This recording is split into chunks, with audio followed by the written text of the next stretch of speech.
Travis Scott refuses to take responsibility for the death of his fans. Astroworld tragedy is ranked among the deadliest live music concerts in recent American history. A concert that was meant to entertain became a death trap for unsuspecting concertgoers. Lives were lost, families were left in mourning, and life will never be the same for some people after the sad occurrence at the Astroworld Festival held on the 5th and 6th of November 2021. While some claim the festival was a ritual, others fault the promoters, blaming them for negligence and gross incompetence. Despite all these, one question constantly hits the mind of everyone present at the festival and those who weren't. Does Travis Scott accept responsibility for the tragedy? Sadly, he doesn't. Travis Scott refuses to take responsibility for the death of his fans. You're welcome to my YouTube channel, where you get hot and trending entertainment news updates, events, and related discussions. If you're hungry for facts surrounding trending events in the entertainment industry, you're at the right place, so click that subscribe button and turn on notifications. Done? Awesome! Now let's get right into the juice. The Astroworld Festival held in Houston on the 5th and 6th of November 2021, which was organized by Live Nation and Travis Scott, ended in a tragedy, with 10 declared dead and hundreds more treated for injuries. The chaos unfolded on Friday shortly after 9 p.m. local time, when the crowd of 50,000 began to compress towards the front of the stage, as reported by the Houston fire chief. According to Variety, all 10 of the victims except one died from compression asphyxia, according to reports from the External Examiner. That one victim is cited as having a contributory cause of combined toxic effects of cocaine, methamphetamine, and ethanol. The dead victims included a dancer, an aspiring border agent, a student athlete, a computer programming student, a district manager at AT&T, a marketer, a pair of best friends, and a 9-year-old boy. Their names are Danish Beg, 27, Rodolfo Pena, 23, Madison Dubisky, 23, Bahardi Shahani, 22, Axel Acosta, 21, Franco Patino, 21, Jacob Juranek, 20, Brianna Rodriguez, 16, John Hilgert, 14, and Ezra Blount, 9. The event appears to be one of the deadliest crowd control disasters at a concert in the United States in many years. Let's do a brief recap of the deadliest crowd control incidents in the US in recent times.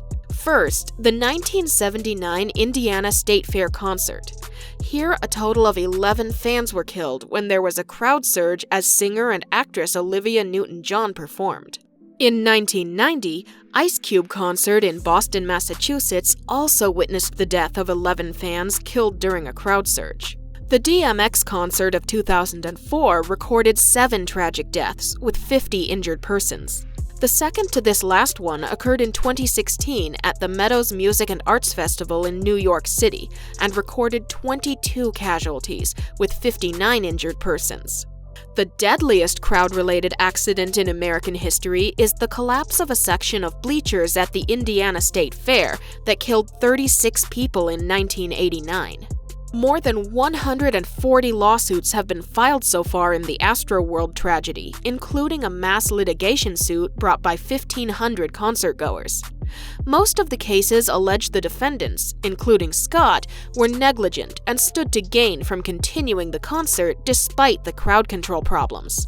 From the contents of court documents responding to 6 of the lawsuits, it's been revealed that attorneys for Scott asked for the cases to be dismissed and barred from being brought again. A spokesperson for Travis Scott provided CNN with the answer documents filed on behalf of the star rapper and his record label, Cactus Jack Records, in response to allegations in 6 lawsuits.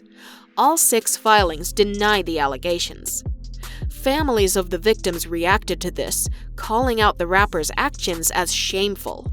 Houston attorney James Lassiter, who represents several festival attendees that suffered significant injuries, has made it clear that Travis Scott's attempt to escape responsibility for creating a deadly situation from which his fans could not escape is shameful and, sadly, true to form. Lasseter also stated that while he, Scott, continues using social media to present a public image of someone who is grieved by the catastrophic loss of life that his actions caused, he is quietly paying celebrity lawyers to argue his victims deserve nothing more than symbolic help with funeral costs. A mind-blowing and shocking detail was brought to light regarding questions about signs of a crowd problem before the incident.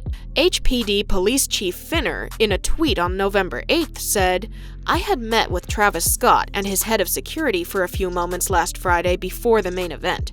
I expressed my concerns regarding public safety, and that in my 31 years of law enforcement experience, I have never seen a time with more challenges facing citizens of all ages, to include a global pandemic and social tension throughout the nation." What's more disturbing is that there are also allegations of inadequate supply of protocol and security personnel for such a crowd capacity of 50,000 persons. Questions as to the likelihood of the rapper taking legal responsibility for the tragic deaths have been raised by some concerned citizens, and the feeder received is that it is highly unlikely due to Scott's intimate connections with the mayor of Houston, who is said to have given Travis Scott a key to the city in 2019, and has been a huge supporter of the musician's career and foundation's work on behalf of the underserved communities of Houston. It is expected that Scott at this point would have at least taken verbal or physical responsibility for his role in the alleged poor planning and understaffing of the festival. Guess what? Scott rather blamed the professionals for it and said that he was merely responsible for the creative side of things. That's definitely an OMG-worthy statement. I would give it to him that he did state that he has a responsibility to figure out what happened here, to figure out a solution. However, it does appear that the rapper consciously excludes himself from any personal liability. As it stands, Travis Scott's attorneys are ready to do whatever it takes to make sure he is not penalized for the deaths of his fans. Regardless of the outcome of the lawsuits against Travis Scott, one fact remains unchallenged.